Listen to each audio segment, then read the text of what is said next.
Okay, cool. All right, well, let's get started. All right, on the Next Up Bodybuilding podcast, we have Stephanie, IFBB Pro, Hi. Bikini. I think of her as like Miss Bikini Arizona. We've known Thank each other you. for a couple years now. She's famous for saying it's a bicep. Yeah. So thank you for joining. Thanks for Yeah. being on. Thank you for having me. So I'm out here at Utah right now. So we just flew in yesterday. So I've been going at it for a while. Yeah, that's what we're gonna get into. So you're at the what is it? The whatever it's called, that show, the pro show. The Wasatch Warrior. Wasatch Warrior. Okay, I knew I couldn't pronounce it. Yeah. A lot of people couldn't. They even came out with a little introduction on Instagram saying how to enunciate it. So a lot of people are having problems too. So it's not just me. Yeah. And how's Utah treating you? Utah is really nice. It's kind of different. A lot more mountains compared to Arizona.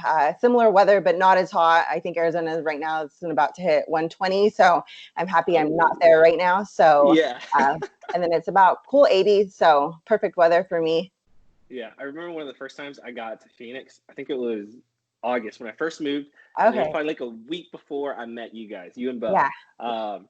I was riding in the car with my now wife, Kendall.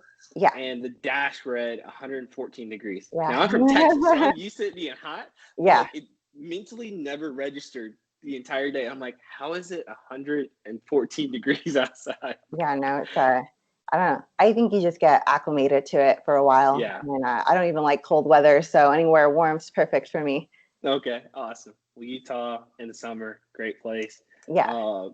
So how's the show shaping up to be? I know, you're in the pro league. You've got 15 competitors going up against tomorrow, right? Yes.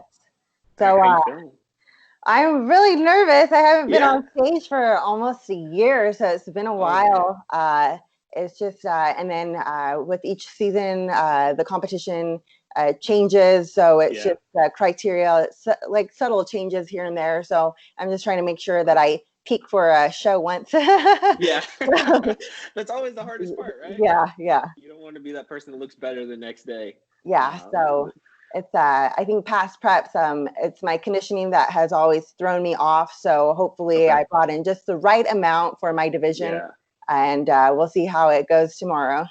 Yeah, I was talking with Bo a couple days ago, and he was like, I just don't know how she can get more condition. Yeah. You should look great for. I'm biased. I'm biased with like all my friends though. Yeah. So I think everyone deserves a pro card, and all my friends are the greatest and should have won. And I'm terrible at judging bikini girls. So I'm like, I don't know what's supposed to look for. My wife's bikini, Yeah. I'm like, I think she did great. Yeah. No, Kendall. Like when Kendall hits the pro circuit, I always tell Bella she's gonna be like she's gonna be really good. Yeah. So that's the plan. If she can stick to the plan. Yeah. But she says she's hungry, by the way. She's hungry, so he's laughing. I kid. So walk us through it, because it's 2020. It's we're mostly halfway through the year already. July is the first show. This is really the second show after the Arnold. Yeah. What did it take to get here? Coronavirus and all. Yeah, so my last show didn't take place till last year in August. So that was at Muscle Contest, and it was Pacific USA's. And so after I got the feedback from that show, I was like, okay, great. That's something I can work on for next year. So that way I have some downtime, recover a little bit, get everything a little bit more dialed in, and make sure that my next time that I get on stage that I'll look what the judges are looking for. But then Corona happened, and we were just kind of blindsided because me and Bo were personal trainers. We were training out of Tangible Fitness in Phoenix, and they shut down our gyms. And so we had to pretty much hustle, build a garage gym so that way we can train our people and ourselves. And again, it's Arizona, so it's really hot. So yes, 120 degrees hot. I'm really thankful for the people that, are still with us and, are still enduring the hot temperatures out there. And so I think it's just, if anything, built, everyone just helped with what do you call it?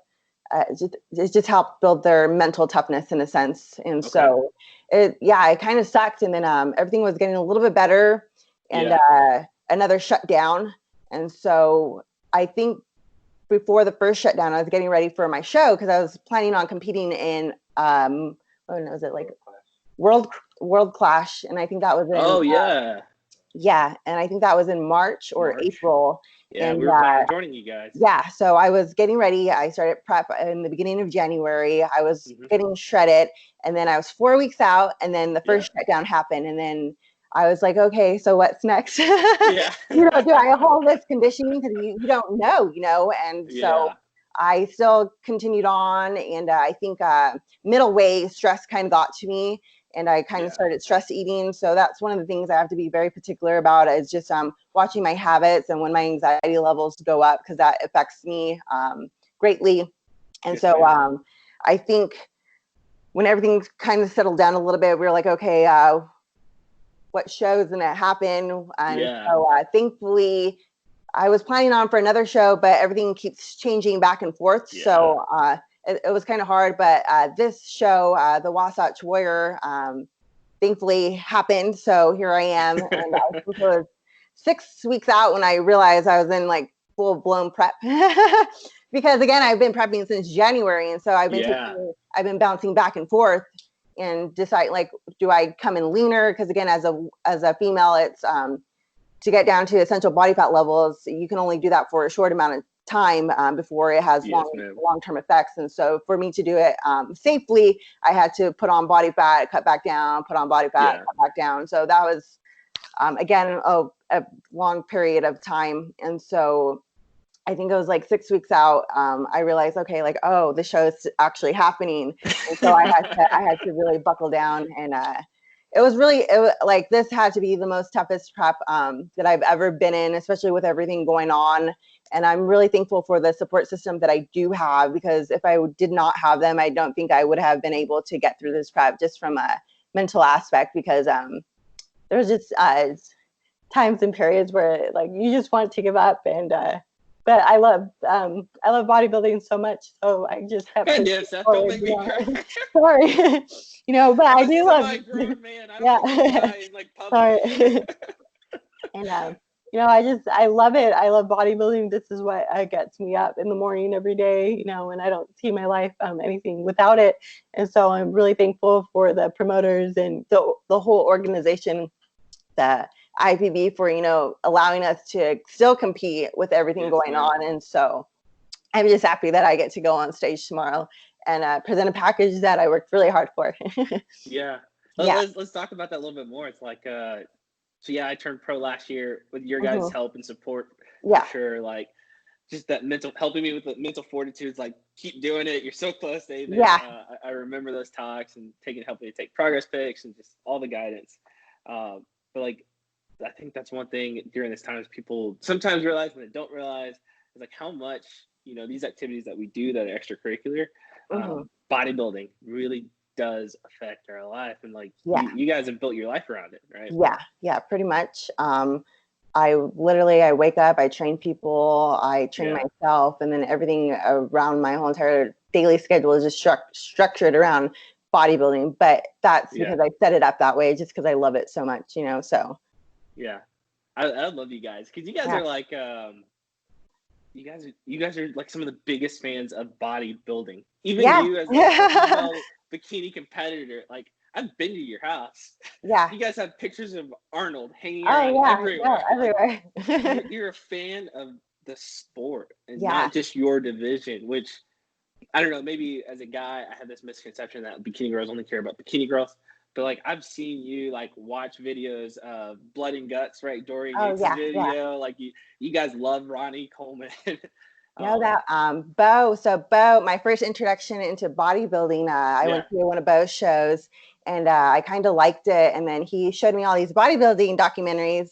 And so I was exposed to, how bodybuilders train. And so that was like, I thought that's like, how everyone was supposed to train, like, really hardcore. And so I think one of the first programs that he had me put on was Dorian Yates' Blood and Guts.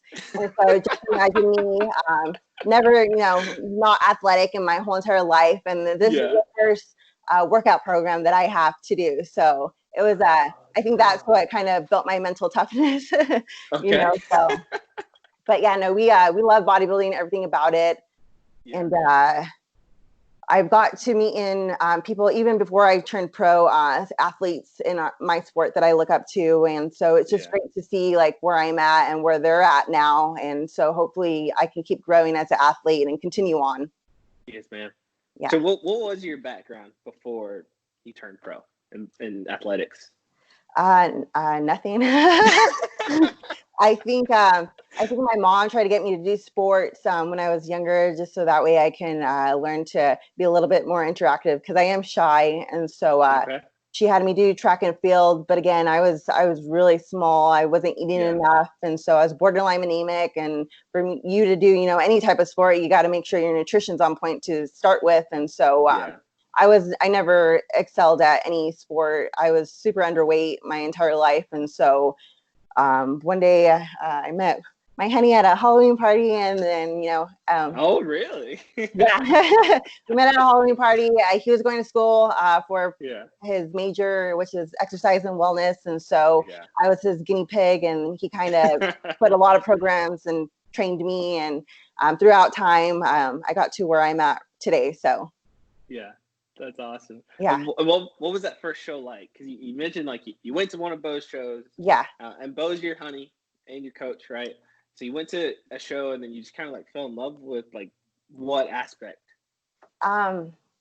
Just to see how confident the athletes were on stage, and that was something that I felt like I lacked in myself, and just to know that they put all that hard work in, and I think at that point, I wasn't really happy with who I was and the life choices that I was making. And I told myself that I needed something to change. And so I just got into the gym so that way I can get a little bit more structured in my life, because I wasn't doing anything at the time. I think I was going to school. I partied a lot. I made a lot of bad choices. And I got to the point where it's like, if I don't change now, there's nothing in my future, So the gym kind of helped structured everything for me so that way I can be a better person every day. So it's just literally me just showing up for myself, just trying to work on something to improve on. Yeah. And so that's really cool. It's like I don't think about it too often, right? Yeah. They're on stage a handful of times. And but yeah, that confidence aspect that you have to like exude on stage. You got to be full of yourself just to, for one, get up there half naked. Oh yeah. No, and like even when my first show, I literally did a lot of research. I was like, okay. What top girls are winning? Who's their makeup artist? What suit are they wearing? Who are they getting their tan from? I even got myself a posing coach because I didn't know how to pose. And Bo was like, just look on YouTube and try to figure it out. And I did. It didn't look good.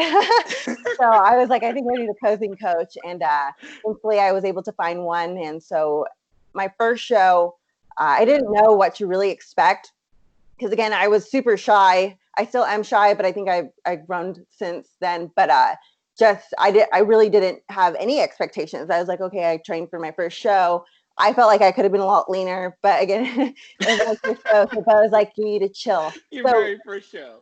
So right from the get-go, I've always been like, I want to do good. Like I don't expect anything less but to bring my best. And everyone wants to win, and not that I expected to win, but I wanted to look like I was a winner. So I worked. Yeah. I don't think I ever skipped a training day. I have like messed up on the nutrition part, but training wise, I never skipped a beat since I first started training, ever since like I think 2011, 2012. So you've been in this, even though you're a bikini girl. Yeah. You've been doing this for 8 years. Yes. Which is a long time. And like to me, I don't think that I'm small, but a lot of people tell me that I'm tiny. They're like, well, thank you. I've been training for 8 years, but from where I started from, I don't think a lot of people realize how small I was. I was severely underweight. I was probably 95 pounds, and that was just like no muscle, skinny fat, like nothing. And so over the years, I had to work really hard to put on the size that I have on today. So hopefully that's enough for tomorrow. Yeah. So we'll see. I'm hoping. I think it will be, right? Yeah, Just thank because you. I mentioned earlier, I'm biased all the Yeah, time, yeah. especially with my friends. But yeah, like I think that has something to do with it too. Because when I talk with other folks that have gotten into bodybuilding, most bodybuilders that start aren't the biggest guys to begin with. Like Yeah. myself, you said 95 pounds. I was 95 pounds as a freshman in high school. Oh, wow. Yeah. Right. I Yeah. was also very short, probably your Yeah. height. I was Yeah, well, we're tall 4'11". now. Yeah. Yeah, I'm not that tall, but I'm of good stature. Yeah. And one thing I knew is like I figured out like David, you're probably not gonna grow super tall this way, but maybe one day I can be wide. Yeah. So I've No, always you're been really big. Even when I first saw you and I told Bob like he has great muscle bellies, you're structured, let alone I think you'll do good. So don't worry. Thank you, man. Thank you. And I'm actually looking forward to this show selfishly, right? Because I want to know like how you perform, how the shows are run. Yeah, thank you. And another question I have for you is like, what is it like going from NPC to an NPC show to an IFBB show? Well, what's the differences that you've experienced? I think over the time, initially as an amateur, my energy Yeah. and my drive was so high because I wanted my pro card so bad. And I Yeah. think over time, you allow other people's opinions or certain things to get to you, and that kind of diminishes your spirit.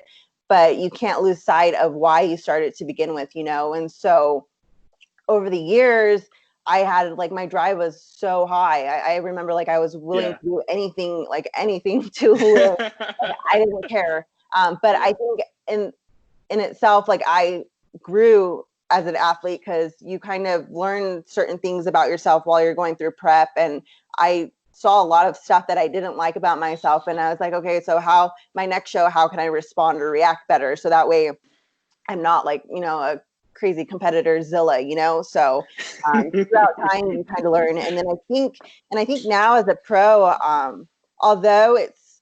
although everyone's super polished, I feel like Yeah. I'm much more relaxed in a sense where I kind of feel like I know who I am as a person now today. And so Yeah.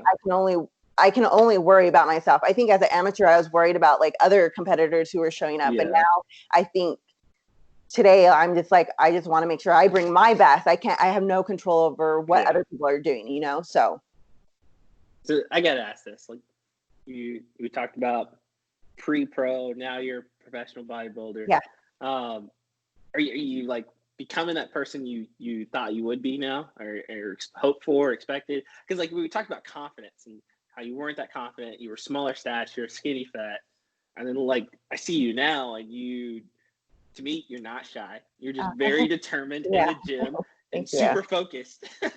Thank you. I've been in the gym Yeah. probably like 100 times with you, and there's been maybe 10 times we've like held conversations inside of the gym. Outside of the gym, we talk all the time, but inside the gym, probably 10 times we've held No, because you've been so focused. I try to get better with that because I know coming up as an amateur, just looking at pros, you want to, like, when you interacted with them, you don't want to be like let down, like, oh, that person wasn't very nice, and so I don't ever want that person, like anyone, to, when I'm in the gym. So now I'm much more friendlier now. So that way if people do approach me, I'll like, granted, I still want to work out, but I'll still take the time to talk to anyone that approaches me because I don't want anyone to ever feel like, that I was rude or I blew them off. And so I do apologize for that. But again, I am very curious when I train, and I just have tunnel vision. It's me in my own world. Like, I don't hear anyone. I have my headphones on, my music is blasted, and I'm just having the time of my life because I love training, so. I think I've gotten a little bit better, but, but yeah, no, it's you probably haven't, but it's okay. Yeah, it's okay. So you're talking about training. Like, what is your like philosophy in training? Like when you're going in there, are you going for reps, going for intensity, muscle contraction? What do you focus on? Like, what's your modality? What's your philosophy? So my training, It kind of changes throughout seasons, just depending on what my criteria is given back from the judges. And so I'll kind of alter my training just to fit whatever weak points I need to work on. But for the most part, I train pretty heavy for like, and I don't know.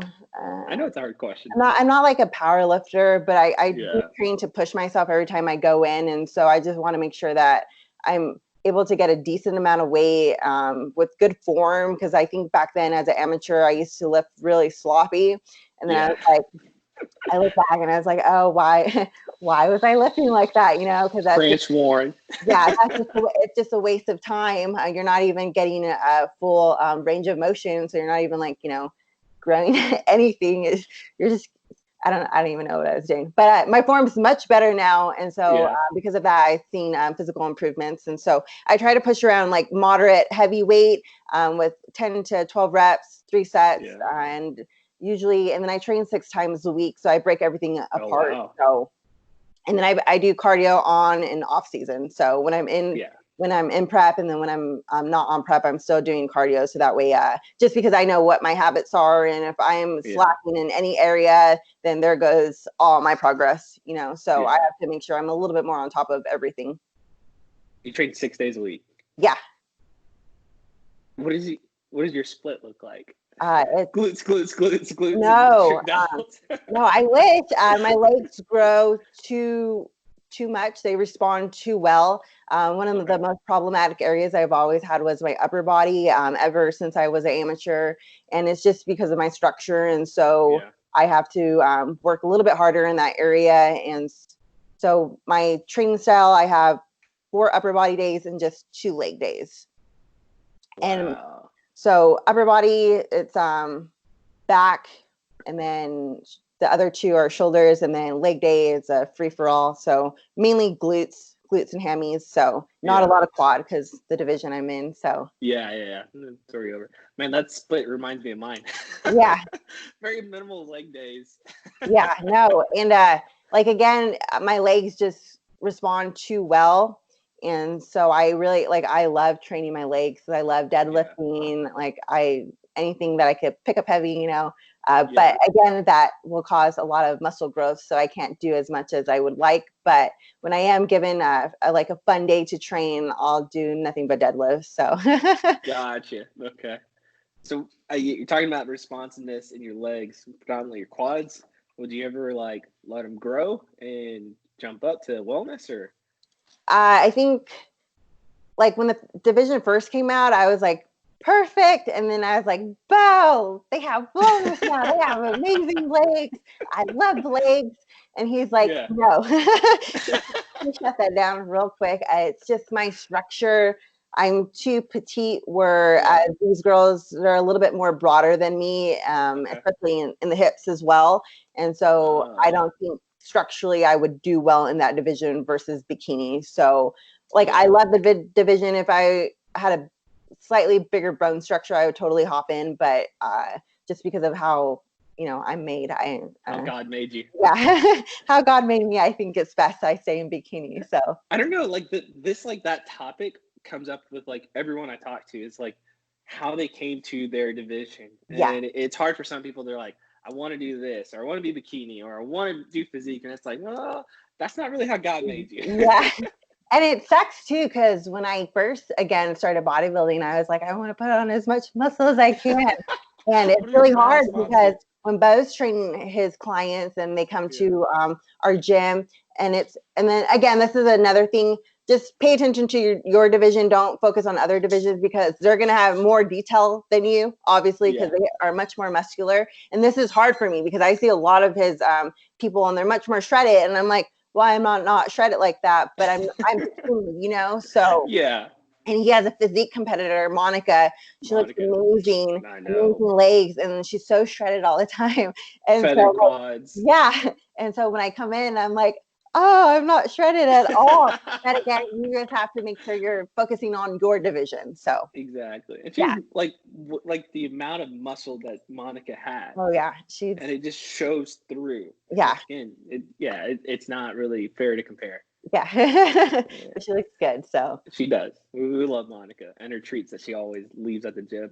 I hate yeah. that. No, and then this prep I got rid of all my snacks, so nothing was literally in my fridge, and I Okay. think that was good that way because normally I'm addicted to Greek yogurt and chocolate chips, Okay. and I so remember the chocolate chips. I had to get rid of them. So they were not doing me any good. So Okay. Are you still having your one Diet Coke a day? Coke Zero, yeah, Coke Zero. yeah, Coke Zero my preference. If not, I'll settle for Diet Pepsi. So Gotcha. Oh, you'll settle for Diet Pepsi. I just don't do it. no, yeah, well, to each their own, you know. To each So their own. Yes, ma'am. So one of the things I was thinking about is what was the feedback you got last year in August from the judges? so the feedback that I was given was to come in a tad leaner. And Okay. so I think the leanest I've ever gotten via DEXA scan was 11.4% body fat. And so Impressive. as a female, essential body fat levels are 10 to 12. And as a professional bodybuilder, you know, we're in an extreme sport and you kind Yeah. of know what you're signing up for. And I, again, love the sport. And so I know this, and I know you can't be at a certain, you can't be so lean for so long. And so Yeah. with my coach, we've come up with a good plan to make sure that I don't take it too far, and so that way I remain in good health. And so, but again, Yeah. my criteria was to come in a little bit leaner, and I was like, okay, okay, let me just figure out, you know, what I could do Yeah. more. And so it's just my legs. My legs are, although they're great structurally with the muscle, it's where I carry most of my fat. And it's Okay. just an area that I have to, you know, push, like nutrition wise. I just have to keep going until I get to where I need to be in the leg department. So, Okay. See, at your level, I always like thought about it, but hearing you explain makes me rethink it. Because Bo's told me feedback similar to that before, like get a little bit leaner, get a little leaner. yeah, But I'm like, Steph's pretty freaking lean. Like I've seen yeah, you on the pro stage before, and I always thought like, do they just want a little bit more muscle, or do they actually want you to lose like more fat? Right? You don't have fat, so I'm like, why don't you just throw on, you know, another pound of muscle or two, and call it good? You know, yeah. that's just my simpleton thought process. No, that too. I think it was just a combination of trying to get a little bit more detail in my glutes and hamstrings. So the Okay. attachment, so your glute tie-in, that was always my feedback that it needed to be a little bit more prominent. And again, my fat distribution, I shed from top to bottom. And Yeah. so by the time I get to the bottom, I'm super shredded up top, you know, very, Oh yeah. very shredded. So that's why I like super shredded. It's just how I carry my fat. And so for me to get to my legs, I have to go, you know, All the top to way. bottom. And by the time I get to my bottom, we think I'm conditioned enough. Mm-hmm. But it's just I probably had to lose like half a pound or maybe a pound more and I would have been perfect. But Oh it's really hard because you never know who's going to show up, what yeah. specifically they're looking for, because it is the overall package. And Mm-hmm. so it, not that it changes from show to show, but you literally have no control. So Yeah. You never really yeah, like you said earlier. You can focus on yourself. yeah, And I think that's what great athletes like yourself do, right? You focus on you. You can't worry about who's going to walk in the door. I mean, you couldn't tell the guys in the '90s that Ronnie Coleman one day was going to show up, yeah, right? Flex Wheeler thought he was going to take it all. yeah, yeah. So Awesome. So, sorry about that. You're good. So you're in Utah. I know you got some plugs. So CJ, right? It's your suit sponsor. yes, so CJ Elite Suits, she made me the most prettiest suit. I'm really excited to showcase The it most tomorrow. prettiest suit. It is. And so I'm very particular of how I wear my suit and the color. And Yeah. I'm really happy with the color choice that I picked. And the crystals, she added like a certain crystal. So the Yeah. color will look, you'll like it. Okay. And Kendall too. Like it's a good color. And What color did you go with? did I say the color? You can say a color. It's a color. There's millions of spectrums of a color. It's I am going to be competing back to green. Okay. So Back to I green. feel like green was always a good color on me. And last year I wore red. I don't know why. I thought you looked great in red. I did, but I remember when I was an amateur, they told me never to change the color of my suit just because it looked so good on my skin tone. But I think last year I just wanted to change things up, so I went with red. But I think green is more me. So I think it's gonna be a good choice. Remember some of the older pictures of you? I think green's gonna look really great. I love green. So, and then I want to thank GAT Supplements for helping me with a lot of stuff. And tell us more about working with GAT. They're really cool. They flew me out last year to the Olympia, so that was my first time. I've been with them on and off. So as I was coming up as a pro, I had to drop a lot of things that I was doing at the time because, again, I have tunnel vision, and so I'm very dead set on a goal. So if I'm not that, work was a distraction, but the position that I had at that time was interfering with my training, and I picked training over anything. Literally anything. So, which is, you have to find a good balance. It can always be bodybuilding. So make sure you listen to family and friends when they're saying you're being crazy, because you probably are. So dial it back, So you have to live life. You have to find balance, hang out with friends and family, because that's what's most important. And work as well, you gotta pay the bills. But yeah, GAT, they've been really cool. They've done a lot. And again, I've been with them since I was an ambassador. I think when was I with them? Like 2015. Yeah. So it's been a long time. Wow. Yeah. And and their whole lineup of athletes is just incredible, because they're all, like, for the most part, Olympians. And so just to be on a team where there's a bunch of Olympians, I think helped push me a little bit just to keep going for more, So yes, ma'am. If they can do it, then, why can't I, So exactly. One question I was thinking about is you mentioned this was the toughest prep. Does it have to do anything with training at the house in the Arizona heat, 120 degrees in the garage? Do you think that's helped your conditioning more? No, if I'm going to be really honest, because I've always trained in harsh environments. So when I first started getting into training, we trained out at this gym, Alpha Omega. It was like some super tiny hardcore gym with like the worst AC ever. And so it was always 100 degrees. There's nothing but free weight. So that was my introduction into the gym. And so training in a garage gym, I think my garage gym, it's perfect. I'm not distracted. I can just walk into my garage, train, and just go home and like 2 steps over and relax. So it's perfect. Although like all the circumstances with everything going on, it really does suck, because I know it affects everyone. And so I'm really thankful that I'm just given the opportunity to do what I loved, despite all of this. And so hopefully I'm able to, do my best, and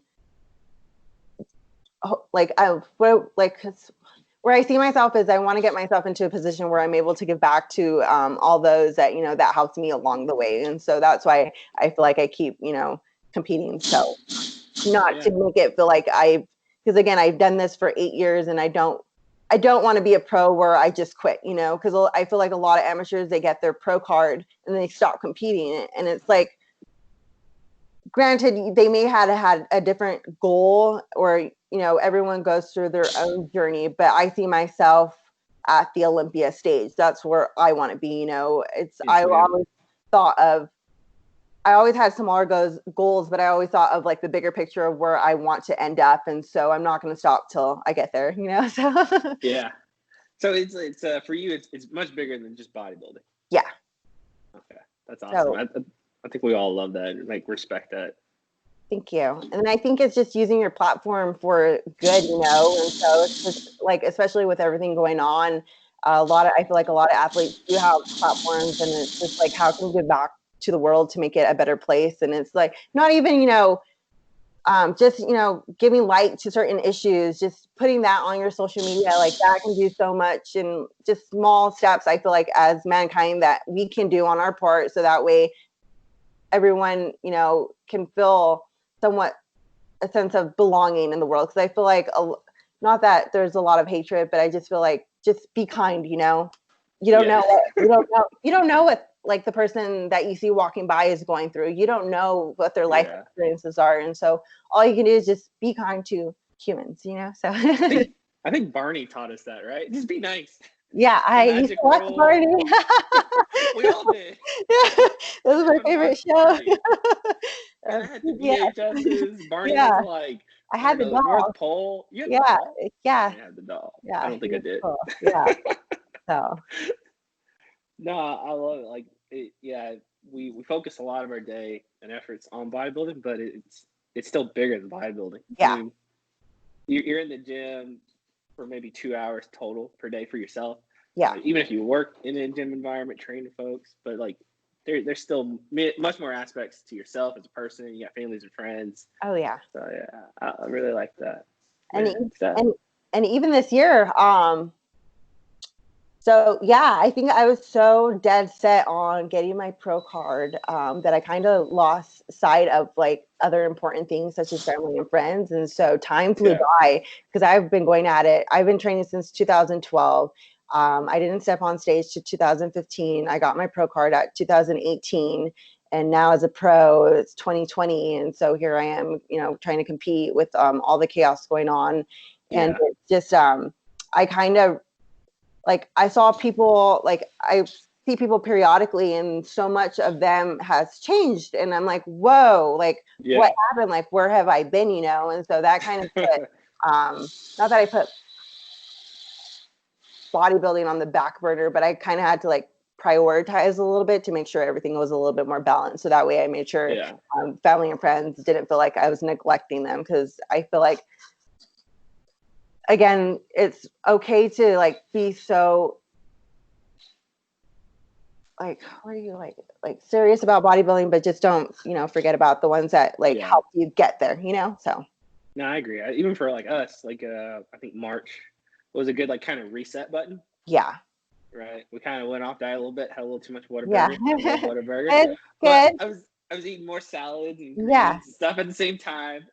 But it was just cool because, you know, we did a lot of traveling during that part, you know, visiting family and friends, and because most times we don't get those opportunities to, you know, go to Whataburger, Applebee's, or whatever shitty restaurant. Yeah. And it's weird because, like, even when we do go to restaurants, it's like, okay, what do I get? What would be the least damaging, you know? So just tell the waiter chicken breast and rice. Yeah. Wow. Just give me that. That's awesome. Well, thank you, Steph. As we're getting ready to, you know, conclude, because I know you got some things you got to do. You got to go get tan, and all that stuff. One thing I always like to ask is, you know, you're getting ready for the show. What makes you next up? Why do you think you're going to be successful, especially at this show and finishing out the year? I think it's because I always show up for myself. I don't skip a beat when it comes to prep. I make sure I'm on point and I do what I'm like.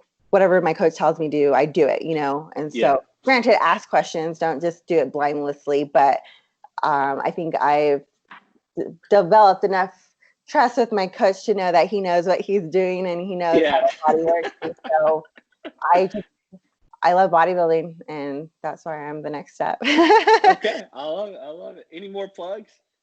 I want to thank my coach, Bo Knows 24/7. That is his Instagram handle. He literally made me from the ground up, where I had no foundation. Family and friends, launch physical therapy, Dr. Dave. We're making sure that my body is working while I'm training and grinding it down. And again, GAT supplements, CJ Elite, my sponsors, and I think that's it. You know, everyone that helped me get to this point, even Gilbert from Alpha Omega, he sponsored one of my first shows, you know, because at the time I couldn't afford to do none of this. And so I'm really thankful for anyone that helped me still like help me in some type of way when it came to bodybuilding. Yes, ma'am. Yeah. This is awesome. And Thank you. Thank you for having me. So, Oh, you're welcome. You guys are like family. Of course, I yeah. had to have you. Yeah. Plus, you're like our first like female competitor.